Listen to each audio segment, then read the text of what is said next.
Australia vs west Indies second test. உண்மையிலே வந்து பார்த்தீங்கன்னா இந்த டெஸ்ட் மேட்சை யாரெல்லாம் மிஸ் பண்ணீங்களோ அவங்களாம் பயங்கரமாக வருத்தப்பட்டே ஆகணும். அந்த அளவுக்கு ஒரு செம்ம test match. India vs England match வந்து பார்த்திங்கன்னா ஒரு பக்கம் இன்ட்ரெஸ்டிங்காக போனாலும் இந்த மேட்ச் அதோட வந்து பார்த்திங்கன்னா பயங்கர இன்ட்ரெஸ்டிங்காக போச்சு. ஆக்சுவலாக இந்த மேட்ச் வந்து பார்த்திங்கன்னா பிரிஸ்பனில் நடக்குது. ஆஸ்திரேலியாவோட ஃபோர்ட்ரஸ். கடந்த ஒரு 38 வருஷமாக வந்து பார்த்திங்கன்னா ஒரே ஒரு மேட்ச் வந்து இந்த ஒரு கிரவுண்டில் ஆஸ்திரேலியா தோற்றுருந்தாங்க டெஸ்ட் கிரிக்கெட்டை பொறுத்த வரைக்கும். அது இந்தியாவுக்கு அகேன்ஸ்டாக. அதுக்கப்புறம் வந்து பார்த்திங்கன்னா எந்த ஒரு டீம் அவங்க தோற்றது கிடையாது. ஆனால் வந்து பார்த்திங்கன்னா இப்போதைக்கு வெஸ்ட் இண்டீஸ் அந்த ஒரு ஃபோர்ட்ரஸை ப்ரீச் பண்ணியிருக்காங்கன்னே சொல்லி ஆகணும். இந்த ஒரு டெஸ்ட் சீரீஸில் இது ஒரு செகண்ட் டெஸ்ட் மேட்ச் தான். இருந்தாலும் வந்து பார்த்திங்கன்னா ஃபர்ஸ்ட் டெஸ்ட் மேட்ச்லேயே வெஸ்ட் இண்டீஸ் இம்ப்ரெசிவாக பர்ஃபார்ம் பண்ணாங்க. முக்கியமாக அவங்களோட ஃபாஸ்ட் பவுலர்ஸ் சூப்பராக பர்ஃபார்ம் பண்ணாங்க. பேட்டிங் அந்தளவுக்கு ஸ்ட்ராங்காக இல்லை வெஸ்ட் இண்டீஸை பொறுத்த வரைக்கும். ஆனால் அவங்களோட போலிங் உண்மையிலேயே வந்து பார்த்திங்கன்னா பயங்கர இம்ப்ரெசிவாக இருந்தது ஃபர்ஸ்ட் டெஸ்ட் மேட்ச்லேயே சொல்லி ஆகணும். சமீரா ஜோசப் ஃபர்ஸ்ட் டெஸ்ட்லேயே நல்லா போலிங் போட்டார். அந்த ஃபார்மை வந்து பார்த்திங்கன்னா இந்த second test day night test மேட்ச்லேயும் வந்து பார்த்திங்கன்னா கண்டினியூ பண்ணாருன்னே சொல்லி ஆகணும்.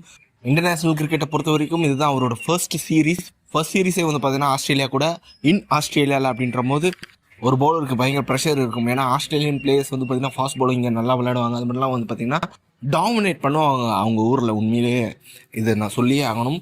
எந்த ஒரு பவுலர்ஸ்க்கு அகைன்ஸ்டாகவும் சரி அவங்க டாமினேட் பண்ணுவாங்க. அவங்களுக்கு அகைன்ஸ்டாக வந்து பார்த்திங்கன்னா செகண்ட் டெஸ்ட்டில் மேட்ச் வின்னிங் 7 for எடுக்கிறதுலாம் வந்து பார்த்திங்கன்னா உண்மையிலே வேறு லெவல்னே சொல்லி ஆகணும். இந்த ஒரு டே 4 நடக்கிறதுக்கு முன்னாடி டே 3 வந்து பார்த்திங்கன்னா அவருக்கு காலில் அடிபட்டிருக்கும். மிச்சல் ஸ்டார்க் போட்ட அந்த யார்க்கர் வந்து பார்த்திங்கன்னா அவரோட கட்டை விரலில் பட்டு அந்த கட்டை விரல் வந்து பார்த்திங்கன்னா பேத்துக்கிட்டு ரத்தம் வந்து அவர் வந்து பார்த்திங்கன்னா ரிட்டையர்ட் ஆனார். சரியாக தெரியல ஸ்ட்ரிச்சஸ் போட்டாங்களா இல்லையா அப்படின்றதுலாம். ஆனால் வந்து பார்த்திங்கன்னா அடுத்த நாளே வந்து அவர் போலிங் போட்டு அதுவும் தொடர்ந்து வந்து பார்த்திங்கன்னா அவரோட ஸ்பெல்லு வந்து பார்த்திங்கன்னா ஒரு லாங் ஸ்பெல்னே சொல்லி ஆகணும். 7 over 8 over தொடர்ந்து போட்டார். அந்த ஒரு இன்ஜுரி லெக்கை வச்சு போட்டது மட்டும் இல்லாமல் பார்த்திங்கன்னா எஃபெக்டிவாக போட்டிருக்காரு. 7 for எடுத்திருக்காருன்னே சொல்லி ஆகணும். வெஸ்ட் இண்டீஸை பொறுத்த வரைக்கும் ஒரு நல்ல ஃபைன் ஃபியூச்சரில் வந்து பார்த்திங்கன்னா இவர் வந்து ஒரு நல்ல பவுலராக வரதுக்கான வாய்ப்பு இருக்குது. ஆஸ்திரேலியாவை பொறுத்த வரைக்கும் ஸ்டீவன் ஸ்மித் கடைசி வரையும் போராடினார். இருந்தாலும் வந்து பார்த்திங்கன்னா வெஸ்ட் இண்டீஸ் வந்து பார்த்திங்கன்னா 8 ரன் வித்தியாசத்தில் இந்த மேட்சை ஜெயிச்சிட்டாங்க. அது மட்டும் வந்து பார்த்திங்கன்னா இந்த சீரீஸை 1-1 அப்படின்ற மாதிரி ட்ராவும் பண்ணிட்டாங்க. இதுக்கு முன்னாடி பாகிஸ்தான் வந்து பார்த்திங்கன்னா இதே ஆஸ்திரேலியா கூட வந்து பார்த்திங்கன்னா ஒரு சீரீஸ் விளையாடினாங்க. ஆனால் அவங்களால ஒரு மேட்ச் கூட ஜெயிக்க முடியல. ஆனால் வெஸ்ட் இண்டீஸ் இப்போ வந்து பார்த்திங்கன்னா இந்த ஒரு மேட்ச்சை ஜெயிச்சது மட்டும்லாம் வந்து பார்த்திங்கன்னா இந்த ஒரு சீரீஸையும் ட்ரா பண்ணியிருக்காங்க.